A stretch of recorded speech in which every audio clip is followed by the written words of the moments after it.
ಸುದೀಪ್ ಅವರು ಶನಿವಾರದ ಎಪಿಸೋಡ್ ಅನ್ನ ಕೇವಲ ಎಲ್ಲರಿಗೂ ಕ್ಲಾಸ್ ತಗೊಳ್ಳೋ ಲೆಕ್ಕಾಚಾರದಲ್ಲಿ ಮುಗಿಸ್ಕೊಂಡು ಹೋದ್ರು. ಸೊ ಎಲ್ರಿಗೂ ಗೊತ್ತಿರೋ ಹಂಗೆ ತ್ರಿವಿಕ್ರಮ್ಗೆ ಸಿಕ್ಕಾಪಟ್ಟೆ ಕ್ಲಾಸ್ ಗಳನ್ನ ತಗೊಂಡ್ರು.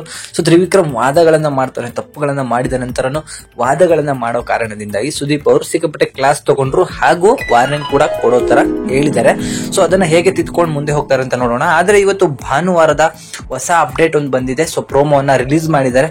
ಇಲ್ಲಿ ಮನೆಗೆ ಯಾರ ಕಾಂಟ್ರಿಬ್ಯೂಷನ್ ಜಾಸ್ತಿ ಇದೆ ಅಂತ ಹೇಳಿ, ಅಂದ್ರೆ ಅವರ ಫೋಟೋ ಕೆಳಗಡೆ TRP ಇರ್ತದೆ, 1 ರಿಂದ 14 TRP ವರೆಗೆ ಇರ್ತದೆ. ಯಾರು ಜಾಸ್ತಿ TRP ಕೊಡ್ತಿದ್ದಾರೆ ಹಾಗೂ ಯಾರು ಕಡಿಮೆ ಕೊಡ್ತಿದ್ದಾರೆ ಅಂತ ಹೇಳಿ ನಾವು ಜೋಡಿಸಬೇಕಾಗತ್ತೆ. ಸೊ ಅದರಲ್ಲಿ ಮೊದಲನೇದಾಗಿ ನಮ್ಮ ಮಂಜಣ್ಣ ಅವರು ಬಂದಾಗ ಗೌತಮಿ ಅವರಿಗೆ 5ನೇದೋ 6ನೇದೋ ಒಂದು TRP ಅನ್ನ ಕೊಡ್ತಾರೆ. ಸೊ ನಾವೆಲ್ಲರೂ ಕೂಡ ಅನ್ಕೊಂಡಿರ್ತೀವಿ ಗೌತಮಿ ಅವರಿಗೆ ಮೊದಲನೇ TRP ನೇ ಕೊಡ್ತಾರೆ ಅಂತ ಹೇಳಿ. ಬಟ್ ಮಂಜಣ್ಣ ಅವರು ಕೊಡೋದಿಲ್ಲ.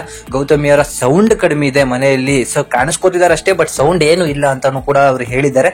ಸೊ ಅದಕ್ಕೆ ಗೌತಮಿ ಅವರು ಕೂಡ ಶಾಕ್ ಆಗಿರೋದಿದೆ. ನಂತರ ಬಂದಂತಹ ರಜತ್ ಹಾಗೂ ಗೋಲ್ಡ್ ಸುರೇಶ್ ಅವರ ನಡುವೆ ಸ್ವಲ್ಪ ಜಗಳ ನಡೆದಿದೆ ಸುದೀಪ್ ಅವರ ಮಧ್ಯೆ. ಏನಂತ ಹೇಳಿದ್ರೆ, ರಜತ್ ಅವರಿಗೆ ಇವರು ಗೋಲ್ಡ್ ಸುರೇಶ್ ಅವರು TRP ನ ಕಡಿಮೆ ಕೊಟ್ಟಾಗ ಹೇಳ್ತಾರೆ ಬಂದು ಕೇವಲ 2-3 ವಾರ ಆಗಿದೆ, ಬಟ್ ಅವರ ಕಾಂಟ್ರಿಬ್ಯೂಷನ್ ಏನೂ ಇಲ್ಲ, ನಾವೆಲ್ಲೂ ಕಾಣಿಸ್ಕೊತಿಲ್ಲ ಅಂತ ಹೇಳಿದಾಗ ರಜತ್ ಅವರು ಇದಕ್ಕೆ ಸರಿಯಾದ ಒಂದು ಕೌಂಟರ್ ನ ಕೊಟ್ಟಿದ್ದಾರೆ. ಬಂದಿದ ಮೊದಲನೇ ದಿನವೇ ಅವರಿಗೆ ಡೋರ್ ತಟ್ಟುವಂತೆ ಮಾಡಿದವನು ನಾನು. ಸೊ ನಾನು ತುಂಬಾ ಒಳ್ಳೆಯವನಲ್ಲ, ನಾನು ಅವ್ರು ಹೇಗೆ ಹೇಳ್ತಾರೋ ಆ ತರ ನಾನು ಈ ಕಡೆಯಿಂದ ಹೇಳ್ಬೇಕಾಗತ್ತೆ. ನಾನು ತುಂಬಾ ಕೆಟ್ಟವನೇ, ನಾನು ಒಳ್ಳೆಯವನಲ್ಲ ಅಂತ ಹೇಳಿ ಒಂದು ಸಣ್ಣ ಒಂದು ಡೈಲಾಗ್ ಅನ್ನ ಕೂಡ ಹೊಡೆದಿದ್ದಾರೆ. ಸೊ ಇಂತಹ ಡೈಲಾಗ್ ಅನ್ನ ಸುದೀಪ್ ಅವರು ಈ ಹಿಂದೆನೂ ಕೂಡ ಹೊಡೆದಿದ್ರು. ನಾನು ಒಳ್ಳೆಯವನಲ್ಲ ಸರ್, ನನ್ನ ತಂಟೆಗೆ ಬರಬೇಡ್ರಿ ಅಂತ ಹೇಳಿ.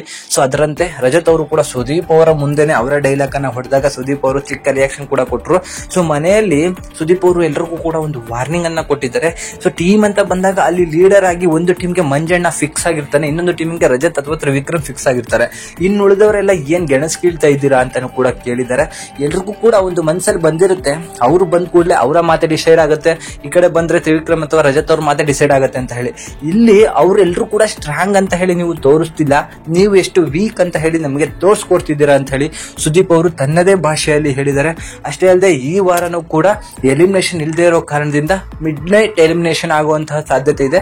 ಅದ್ರ ಜೊತೆಗೆ ಡಬಲ್ ಎಲಿಮಿನೇಷನ್ ಕೂಡ ಆಗುವಂತಹ ಸಾಧ್ಯತೆ ಇದೆ.